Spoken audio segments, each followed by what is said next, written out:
Hola, buenas tardes y bienvenidos a otra entrevista del proyecto Blue Generation que denominamos Blue Focus. En el día de hoy contamos con la presencia del capitán Antonio Padrón y Santiago, ¿sí? Embajador de la Organización Marítima Internacional. Y hoy tendremos una pequeña entrevista, sí, como decimos siempre, de unos 20 minutos, en la cual Antonio nos va a contar un poco del transporte marítimo y todos los requisitos que se necesitan para trabajar en el sector. Buenas tardes, Antonio. ¿Qué tal? Hola, buenas tardes. Bueno, me gustaría si puedes presentarte una pequeña intro y luego iremos haciendo algunas preguntas, como por ejemplo, ¿cuál es tu profesión luego? Bueno, lanzando con esto, me sirve de presentación. Efectivamente, como has dicho, soy capitán de la Marina Mercante. He tenido unos años navegando en diversos tipos de buque y después, posteriormente, al cabo de unos años, pasé a tierra.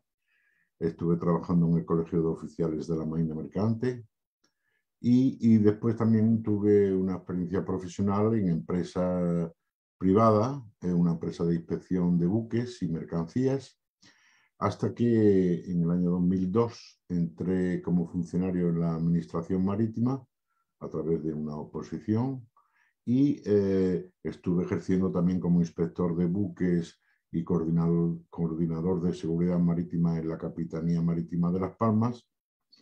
Y en el 2004 me nombraron capitán marítimo de Tenerife, es decir, la autoridad marítima de la provincia, con competencias en la seguridad marítima, el salvamento, la lucha contra la contaminación marina, etc. Y desde 2015 fui designado, que es un gran honor y orgullo, evidentemente, como embajador marítimo de la Organización Marítima Internacional en España. Y bueno, el tema que vamos a tocar, pues la verdad que vas a ver que toca muy de cerca con las actividades que yo me encuentro realizando en estos momentos. Exactamente. Y para comenzar, Antonio, a ver, esto es algo que quizás no hemos hecho en otras entrevistas, pero para ti, ¿qué es la economía azul? Y nos puedes explicar la importancia que tiene la economía azul aquí. Bien, el transporte marítimo y todo lo marítimo en sus diversas facetas, evidentemente surgió hace muchísimos años, ¿no? Desde que el hombre y las primeras civilizaciones empezaron a aventurarse en los mares, ¿no? Y nunca mejor dicho, eran verdaderas aventuras, ¿no? Desde los vikingos, los fenicios, etcétera. La economía azul es un término que se ha acuñado recientemente, digamos, hace unos años, y se refiere, engloba todas las actividades que están relacionadas con el mar o que se desarrollan en el mar. No solamente las que se desarrollan de forma directa, sino incluso, por ejemplo, las actividades de turismo costero, etc.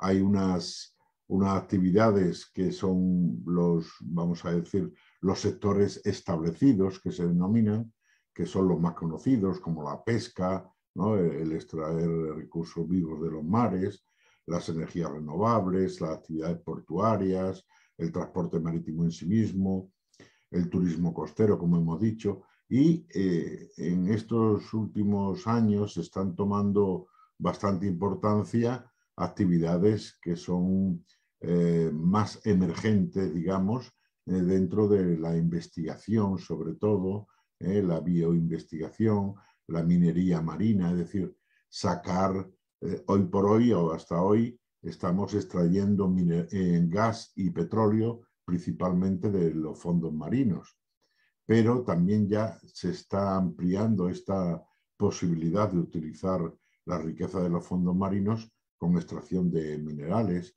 algunos de ellos de extrema importancia para los aparatos electrónicos que nos rodean hoy en día, ¿no?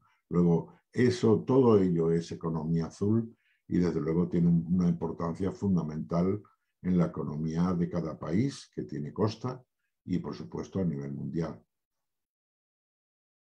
Exacto. Esto queríamos hacer como un hueco aquí en esta parte de la entrevista, porque es cierto que nunca explicamos la importancia que tiene la economía azul. Sí hemos hecho otras entrevistas más destinadas a otro tipo de profesiones, pero sí que es importante nombrarlo. Y otra cosa que quisiera preguntarte, Antonio, hay mucha demanda de trabajo en este sector de la economía azul, del transporte marítimo, hoy en día. Pues sí, evidentemente. O sea, es una actividad, como digo, además de las clásicas, las emergentes, que requieren de personal preparado, formado en todas estas actividades. Y podemos decir que incluso a nivel de los marinos, a nivel mundial, y sobre todo en Europa, tenemos unas estadísticas deficitarias. Es decir, al comparar la oferta de marinos con las necesidades que existen realmente en los buques, estamos en que los últimos estudios mencionan que en torno al 2030 vamos a necesitar en torno a 150.000 oficiales de marina mercante. Luego, al ritmo que vamos, las universidades hoy por hoy no llegan a cumplir este cupo y es un verdadero problema el que se nos puede venir. Pero esto para los jóvenes debe ser una oportunidad, ¿no? Es decir, es un sector con muchísimas posibilidades de empleo, no solo en la mar, como marino, que es lo que mencionaba, sino además en todo tipo de actividades. Si una ventaja tiene el sector marítimo es que es internacional por naturaleza. Un abogado, por decir algo, un ingeniero, un médico, generalmente suele trabajar en su país, ¿no? Bien formado, con muchos requisitos, pero cuando pretende establecerse en otro lugar, pues empiezan las dificultades porque hay normativa diferente, exigencias diferentes. En cambio, el sector marítimo, igual que el aeronáutico, los pilotos de líneas aéreas, tenemos una normativa internacional de aplicación a todas nuestras actividades e incluso a la formación de las personas que intervienen. Por eso yo suelo comentar que lo que hace un consignatario, por ejemplo, en Barcelona, es lo mismo que lo hace en Shanghái o en Panamá.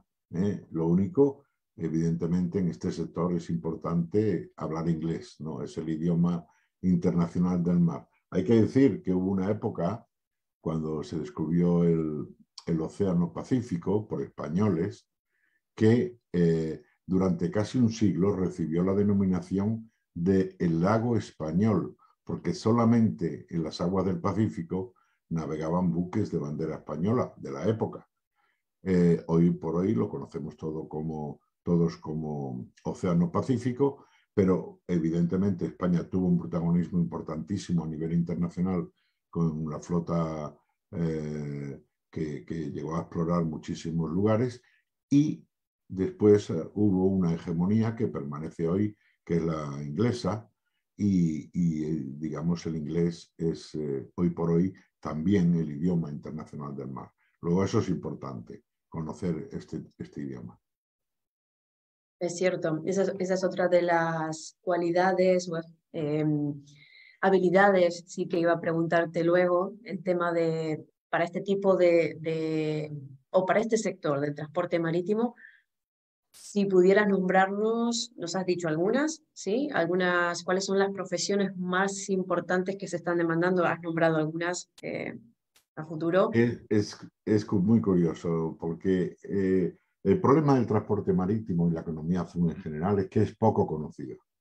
Es un sector al que los que llegamos, como fue mi caso y con inmensa suerte, pues llegas porque algún familiar está relacionado con esto, algún amigo, algún vecino, algún primo, en fin, hay una serie de circunstancias que a los jóvenes nos acercan al sector, porque en general es bastante desconocido, a pesar de que es extremadamente importante para nuestra vida. Yo suelo decir que si no fuera por el transporte marítimo no podríamos vivir como vivimos. Y pongo a veces un ejemplo en alguna de las conferencias que suelo impartir, tanto en España como en el extranjero, y un ejemplo gráfico sería Bueno, en España necesitamos, perdón, en Europa necesitamos materias primas, evidentemente, para fabricar elementos que necesitamos en nuestra vida diaria, muchos de ellos en la vida diaria.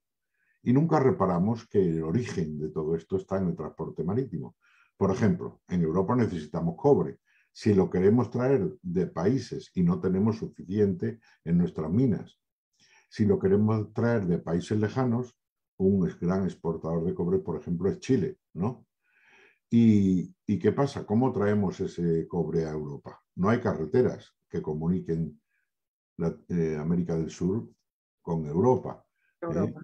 Tendrían que pasar por el Polo Norte y además no solo eso, sino para conseguir la cantidad de cobre, de mineral de cobre que trae un solo barco, que son grandes buques, bulk carriers o graneleros, necesitaríamos decenas de miles de camiones. Luego, no podríamos vivir, y este es un ejemplo gráfico, pero si reparamos en todas las necesidades, todo lo que nos rodea en el día a día, desde nuestras medicinas, vestidos, muchos alimentos que importamos, todo Claro. eso no sería posible digamos, en las circunstancias en que lo estamos recibiendo ahora, ¿no? Luego, esa es la verdadera importancia del transporte marítimo. Y eso supone, según la Organización Marítima Internacional, que en torno al 80% de las mercancías en el mundo se transportan por vía marítima. El 80%. Yo he puesto solo un pequeño ejemplo. ¿Qué se necesitan? ¿Qué habilidades? Hay carreras que son, o profesiones o actividades que son muy técnicas en este sector y hay otras que no lo son tanto. Las profesiones de marino, de ingeniero naval, este tipo de actividades son muy técnicas y se requiere pues un estudio en la universidad y con la ventaja, como he dicho antes, de que la titulación es internacional, tiene reconocimiento internacional desde el primer momento. Por otra parte, para dar respuesta a tu pregunta, me lo pone muy sencillo, porque todo el mundo puede ver cuando un crucero llega a puerto, ¿verdad? Y ahí es que es un crucero, es una pequeña ciudad. Ahí hay desde el capitán y los oficiales de puente hasta los de máquinas que llevan, digamos, la gestión del barco, la gestión técnica del barco, pero después tienes restaurantes, tienes un spa, tienes cine, tienes músicos que entretienen a los pasajeros durante la travesía, tienes un sinfín de actividades, personal de administración de las empresas que están allí posicionadas, porque vemos el barco, pero dentro hay muchas empresas que participan de la actividad que se desarrolla en el barco. Luego, hasta un economista, si estudias algo relacionado con cualquier actividad de hostelería, todo eso tiene cabida en el transporte marítimo. Y después, como complemento, mencionaría las empresas marítimas que denominamos, que son las que están en tierra, pero que necesitan de personal para cubrir todas sus necesidades. Desde los propios puertos, que son empresas, y que necesitan desde personal directivo a personal administrativo, personal financiero, abogados, economistas, etcétera, hasta empresas como consignatarias, transitarios, agentes de aduana. Esto hablando de los barcos, digamos, grandes, buques mercantes, y no digamos todo el sector por ejemplo, el ocio náutico, la náutica de recreo, todos esos puertos y clubs náuticos que hay esparcidos por nuestras costas. Todo ello es fuente de trabajo y, desde luego, el problema para este sector es encontrar gente que se acerque a él con interés, ¿no? Pero no solamente ofrece oportunidad de trabajo, sino que os puedo asegurar que es apasionante. Exactamente, es eso.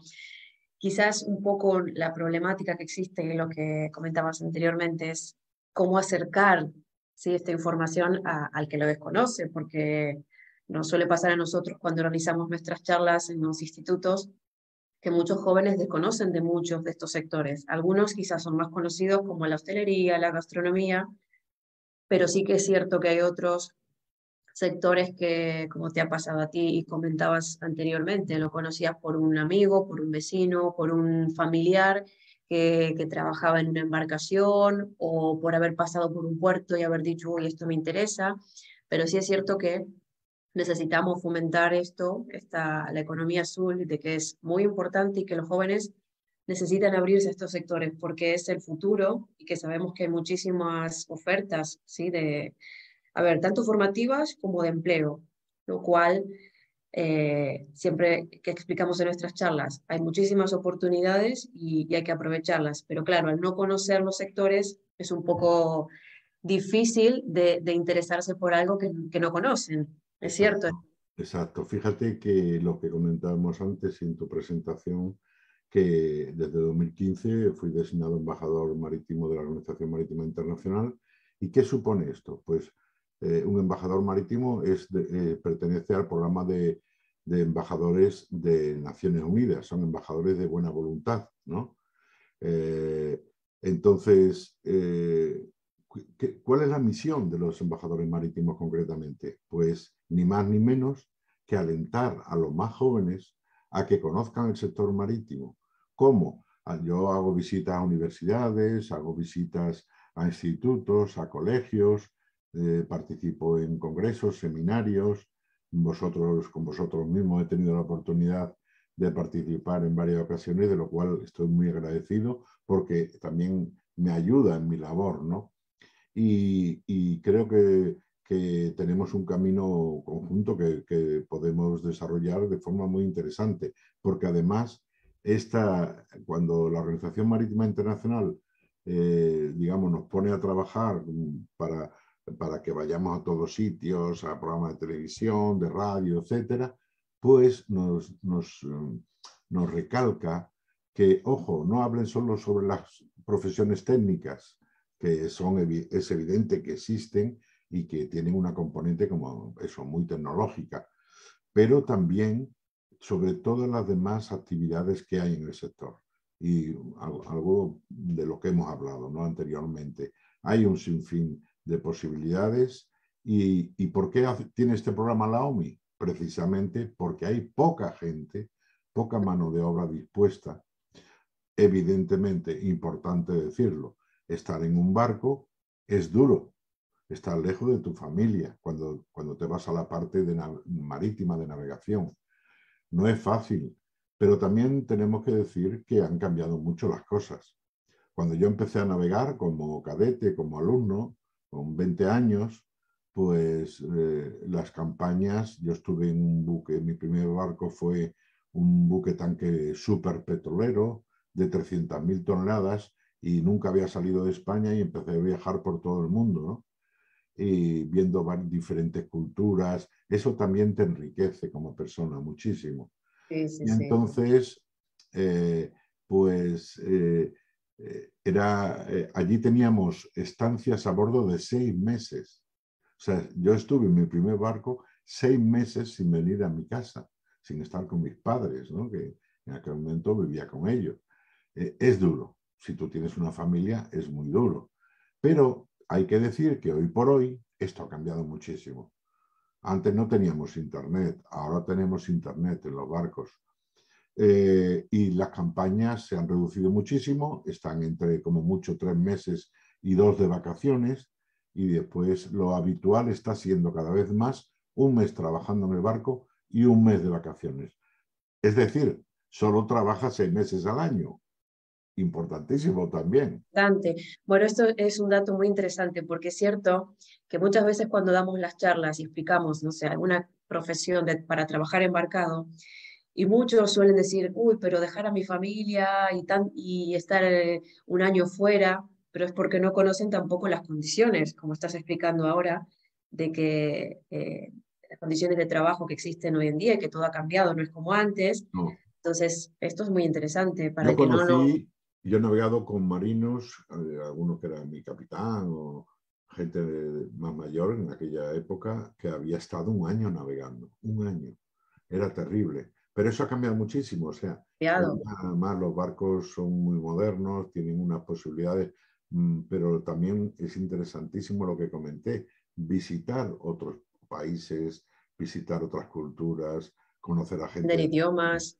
A veces en un barco, yo cuando era capitán marítimo de Tenerife, tengo guardada una lista de tripulantes y pasajeros y recuerdo, porque era muy llamativa, en aquel barco que era de pasajeros, había entre pasajeros y tripulantes cerca de 130 nacionalidades diferentes. Imagínate.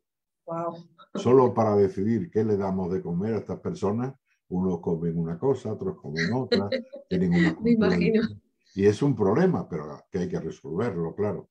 Entonces, esto te enriquece muchísimo como persona y después, incluso a los que hemos navegado, ahí, por eso da una semblanza de mi perfil profesional, la vida te abre posibilidades para después trabajar en tierra, desarrollar tus conocimientos también en un puerto, como de inspector, en una compañía naviera o en la administración marítima. Es decir, las posibilidades son inmensas.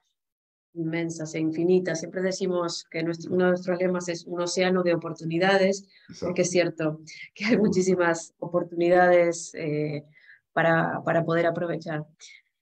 Y como últimas preguntas, como para ir cerrando, Antonio, ¿qué le recomiendas a la gente joven que todavía desconoce del sector o que ha visto algo que le interesa del sector en economía azul en general y que todavía no se anima a incursionar en él? Pues los que nos pueden estar escuchando, lo primero que les diría es que pongan en favorito vuestra página, ¿no? Eso sería lo primero. Es decir, vuestra labor es muy importante para el sector. Yo, como he dicho antes, os vengo siguiendo, incluso colaboro con vosotros y me encanta cada vez que me llamáis. Y creo que para los jóvenes, además vuestra forma de llegar a los jóvenes es muy directa y entonces ellos pueden captar esa importancia y lo que necesitan es recibir información. Es bueno que en este país, que es un país rodeado prácticamente de agua, eh, que prestemos más atención a lo marítimo. Y a estos jóvenes les diría, no dejéis de preguntar, interesaros por obtener más información, pero bueno, creo que un buen lugar sería precisamente Blue Generation en sus páginas y en su web para que veáis todas las posibilidades en las que se está moviendo y después la oferta formativa, como decía antes, desde las universidades hasta institutos de formación profesional eh, y después innumerables centros que hacen anualmente congresos, seminarios. Yo creo que es interesante. Pero si un consejo tengo que dar también es el que estudien inglés. El inglés es fundamental en este sector. Si no, las puertas evidentemente se cierran. Exacto, sí, siempre hacemos mucho hincapié en nuestras charlas con el tema del idioma y sobre todo en el inglés. Y ahora que se están abriendo muchos cursos de inglés náutico, sí, que llevan, digamos, el vocabulario más apropiado para trabajar en este sector, ¿no? Si me permite 2 minutos, tampoco Sí, quiero no, alargarme no, no, mucho, sí, sí, pero hay tiempo, me sí. ha recordado una, yo suelo también a veces cuando hablo de esto comentar un pequeño chiste, digamos, o broma, ¿no? Pero que demuestra lo importante que es el inglés y el inglés técnico. Por ejemplo, cuando en un barco hay un problema, hay un accidente o se estropea la carga, hay una reclamación, entonces vienen inspectores, cuando llega a puerto vienen abogados, maritimistas especializados. Bueno, pero claro, alguno empieza la primera vez y viene. Y lo primero que hay que hacer en un barco es presentarse al capitán. Señor capitán, soy el abogado tal, encantado. Y este hombre que viene con ganas de quedar bien dice, uy, capitán, qué ventanas más bonitas tiene esta sala. No, mire, en los barcos no hay ventanas, hay portillos. Ah, perdón. Y las paredes, qué bien pintadas están. No, en los barcos no hay paredes, abogado, hay mamparos. Ay, perdón, perdón. Y el suelo, cómo brilla, qué limpio. No, mire usted, en los barcos no hay suelo, hay cubiertas. Es decir, además, no solo en inglés, sino también en español, En hay que español, conocer el lenguaje técnico en un barco, incluso para exactamente. ejercer de abogado. A mí una vez un abogado que le cayó, joven, que le cayó una demanda sobre un tema marítimo, me preguntó: Antonio, ¿me puedes explicar qué es que el barco perdió la estanqueidad? Y yo: sí que te lo explico, que le entró agua, en pocas palabras. Pero Claro, tienes que conocer esas palabras. el vocabulario apropiado, claro, es un vocabulario Claro, técnico muy técnico. Y entonces eso del ocurre sector tanto para náutico. hablar en español, y también en inglés existen términos que solamente se dicen en el transporte marítimo. Por ejemplo, un inglés terrícola, como digo yo, diría: la chimenea del barco le llamaría chimney, ¿no? ¿Vale? Chimney es la palabra inglesa para decir chimenea. Pero nadie en ningún barco del mundo que sea profesional diría chimney, sería funnel, que no tiene nada que ver, pero es así.